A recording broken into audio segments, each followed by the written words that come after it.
Well, Alex, what's your view? This sacking of Rebecca Long Bailey, is that, born out of principle or political opportunism, do you think?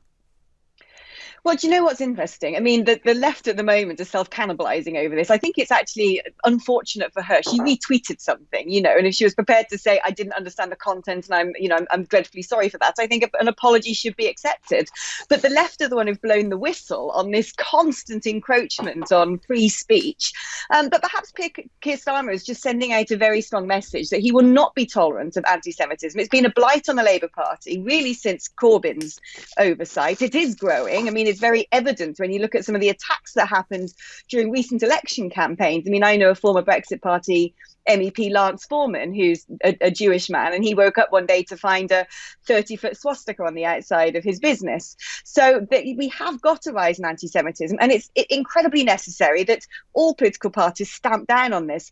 But I do think that, sacking somebody for retweeting an article, I mean, it's almost trial without jury. And you've got to ask, when does it end? This constant vilification of someone putting a foot wrong, even if accidentally, ad infinitum, is frankly dangerous for free speech. So actually, you're not saying it's principle or political opportunism. You're sort of calling it a gesture. It's I don't know really that sort of virtue signalling politics.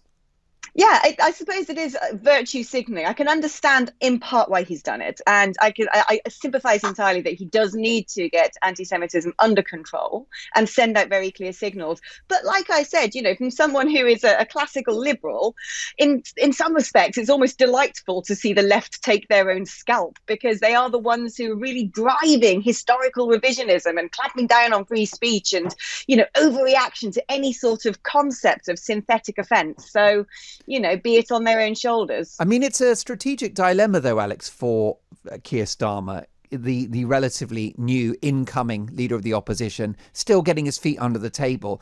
He has two options, doesn't he? He either tries to unite this very broad church and include the hard left, who, let's be honest, have better representation on the backbenches now through the Parliamentary Labour Party. And of course, we know that the grassroots are very pro-Corbyn, or historically have been. So does he include the hard left, or does he excavate the hard left in the way that Kinnock, Smith and Blair did? Well, I think that, look, when you look back at recent, some very successful Labour leaders and those who had, stunning majorities, and those people who are conviction politicians and really made huge impacts in recent history, they have been from the centre left. We haven't got a rich history of hard left politics in this country. I don't think the British and the Anglo-Saxon mentality is particularly socialist minded. On that, I completely disagree with Richard. And it's interesting, he talks about renationalising things. Well, that's all good and well, but you can't actually do that if you remain in the orbit of the European Union and other things that, the same branches of the Labour Party would be campaigning for. So I think it's all very muddled and confused.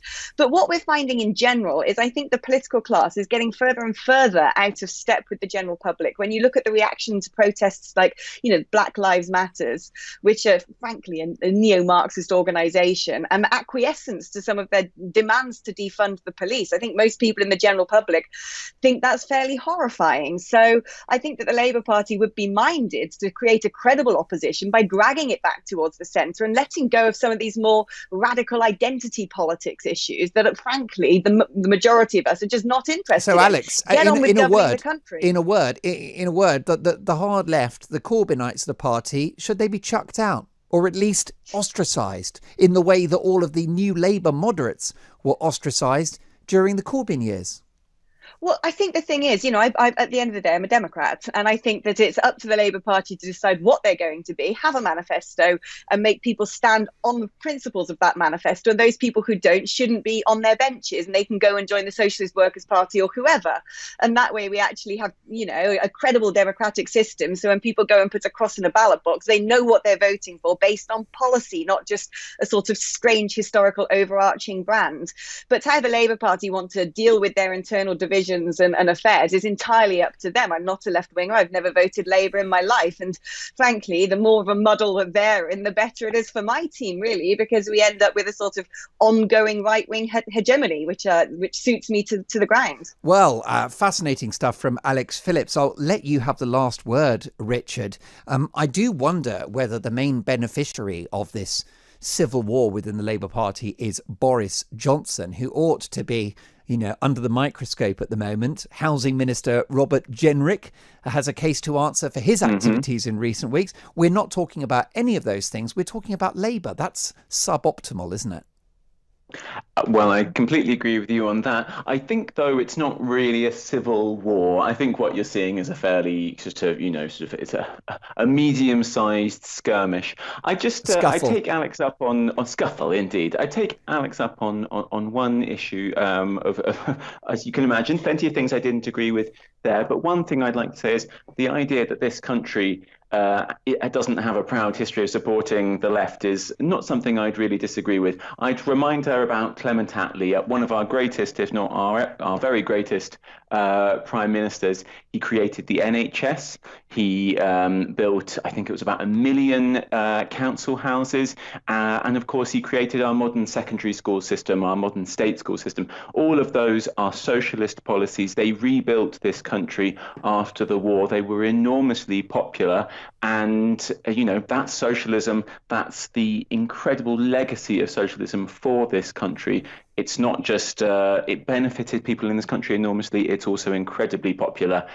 So I think we've got a pretty proud tradition of I have said, ad nauseum on this show, Richard, that we need a healthy electable Labour Party because it is one of the most impressive democratic platforms in the Western world. And the Labour Party is an extraordinary organisation that has made an incalculable contribution to this country. However, it has ebbed and flowed in its popularity. And you talk about election success, and of course there was 45. That just was one term. Then Churchill came back in 51. Meanwhile, though he did lose the popular vote, just in case you wondered. The popular vote argument. But here's the thing: years in office, your most successful leader in modern political history was, of course, Tony Blair. So are you not tempted to get behind Keir Starmer's project of taking this party away from that big spending manifesto of 2019 and more or less speaking to a wider electorate, Middle England, who are looking for a Blair-type approach? But that's interesting. I mean, absolutely, it was the case that in '97, a Blair-type approach was an incredibly popular one. There's no denying that. The numbers speak for themselves. But when I was on the doorstep at the last election and the election before that and the election before that, whilst I'll admit I didn't meet many people who said, "Oh, I love Jeremy Corbyn. I think he's like a fantastic leader." The things that people said to me they wanted were not Tony Blair policies. The things that people said they wanted were more council houses. The thing that people said they wanted was free childcare for little ones. They wanted us to get rid of 0 hours contracts. When I said to them, we've got a plan for building green industry and creating 500,000 green jobs because people in this country, firstly, are having to do, kind of Deliveroo, Uber Eats type jobs on rubbish contracts, not making anything anymore, just selling things that people have probably made in other countries, and also things which are incredibly polluting and which are kind of destroying our country and indeed the whole world for the next generation. People say, yeah, of course we want the green jobs. Of course we want the green industry. That's not a Blair type policy. That's a Miliband type policy. That's a Corbyn type policy. That's a Keir Starmer type policy. They're socialist policies and they're really popular.